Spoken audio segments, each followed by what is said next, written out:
விபிதா இதை வச்சுட்டு நான் அப்படியே ரேஷன் போயிட்டு வந்துடுறேன். அ, அ.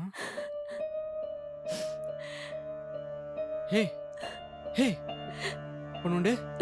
ஹே என்னடி ஆச்சு? எதுக்குடி அழுதுட்டு இருக்க?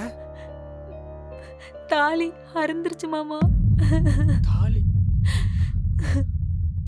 சரி விடு, தாலி தானே பத்த வச்சுக்கலாம்.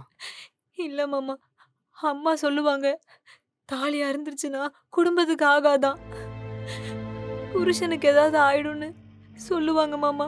எனக்கு பயமா இருக்கு. ஏய் தாலி இருந்துச்சுன்னா புருஷன் செத்து போயிடுவானா? இப்போ நான் கண்ணு முன்னாடி உயிரோட தானே இருக்கேன்.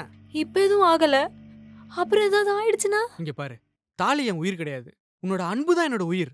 ஒரு நூல் அறுந்துச்சுன்னா உயிர் இறந்து போயிருமா? அப்ப நம்ம முன்னோர்கள் சொன்னதெல்லாம் பொய்யின்றியா? முன்னோர்கள் சொன்ன எல்லாமே உண்மையா இருக்கணும்னு அவசியம் கிடையாது. பெண்களை பயத்துல வச்சிருக்க இந்த மூட நம்பிக்கைலாம் எப்போதுமே ஆபத்து தான் விபிதா.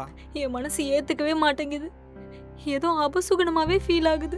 தாலி இருந்ததெல்லாம் அபசகுணம் கிடையாது, அது ஏதோ எதாச்சியா நடந்தது.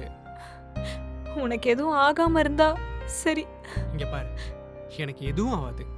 இந்த தாலிலாம் நமக்கு கல்யாணம் ஆனதுக்கான சாட்சி மட்டும்தான். உன்னோட அன்பு இருக்கிற வரைக்கும் என்னோட உயிர் இருக்கும்.